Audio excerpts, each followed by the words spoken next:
When Arkansas's Joe Falcon wasn't in pursuit of his next NCAA title, the nation's premier collegiate distance runner could be found in the foothills around Fayetteville, bass fishing or hunting.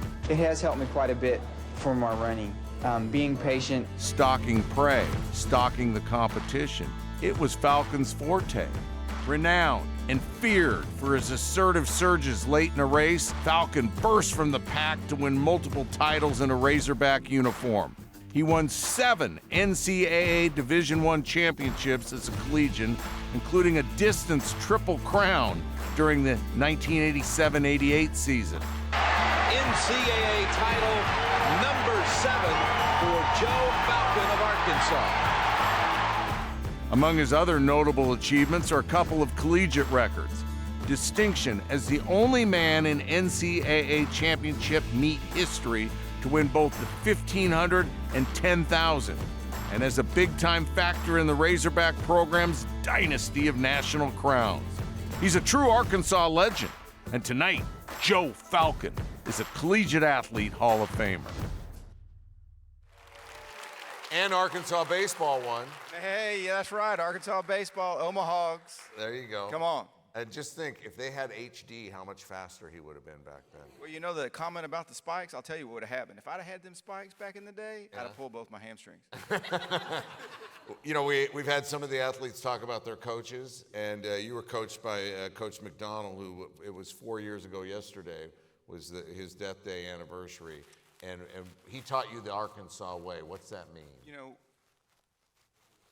4 years ago, we went to Fayetteville, and Heather and Sean and Ellen were so kind to let the Razorback family spend that week with John before he passed in his hospice room. And as we gathered as men and women that had been a part of the program, we didn't talk about the national championships.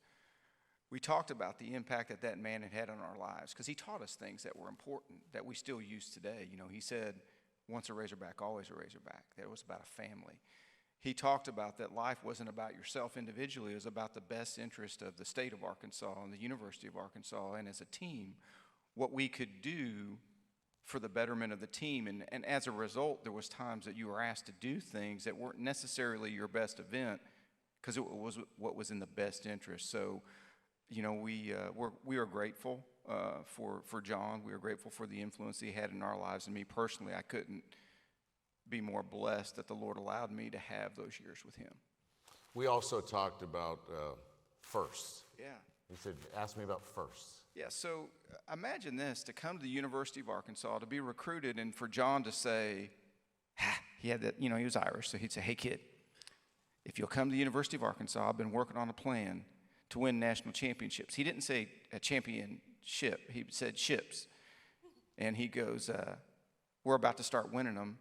I'd like you to be a part of that. And they won the indoor. I arrived in Fayetteville that fall. I got blessed to be on the first cross-country team, got blessed to be on the first Triple Crown. And then that just continued that process of him reminding us, like when I arrived, Frank O'Mara was assigned to me. And John said, listen to what Frank tells you to do. He's going to teach you the Razorback way. And then as I got older, it was my responsibility to do the same. So I had a young man by the name of Ruben Reyna that came to Arkansas who ended up being a great athlete and Olympian. And that's continued that tradition, you know, from Ruben to Seneca to Alistair to Daniel and so forth and so on to today. And, you know, we can't be more excited that what's going to happen in Eugene next week, NCAAs, right? 15 great Razorback athletes. We've got 2 in the 1,500. One of them, little Ruben Jr. So we're excited. So those firsts are important because it's a reminder of how special it was to be with Coach. And I would say this. The one that meant the most was the first cross-country individual title to be able to give to John, because our junior year we put the plan in place. The team won. I finished second, narrowly missed winning, and we had a year to prepare for that. And I was so grateful to see all the work that John did to get me ready for that, and then to have that year come and to go to Virginia and our team to win, which allowed us to have won 3 of 4 national cross-country titles in the 4 years. And then to be able to provide John with his first athlete to win is humbling. And then to come here, you know, the inductees today are a class that's incredible, right? Yeah. Stacy and I rode with Madeline Mims and Diane Guthrie. Like, I was a kid. I was like, Stace, that's Madeline Mims up there in front of us. And then we were Googling, and she said, look, is that really Diane Guthrie? I said, yes, Diane Guthrie right behind us. So to be the first distance runner for Coach McDonnell, to be in this hall and to join Mike and EW, it's a real honor, and I'm grateful. You mentioned the pre-classic. Let's go back to 1990. That's exciting. Huh? What do you remember about that? So what I remember is John allowed me to come and run the 1500, and I got to win the 1500 in Eugene. And there's nothing like being in Eugene. You know, Joaquin's right. They weren't yelling Falcon because I wasn't a duck, but they yell really loud. They get excited about the distance running. So to come back after I had graduated, and it was my first time to run the 5,000 in a big event. And I came here and PR'd by like 15 seconds, and the crowd was going crazy. And I was like, you know, this is a really good place to come and visit, but there's nothing like going back to Razorbackville and be back at home.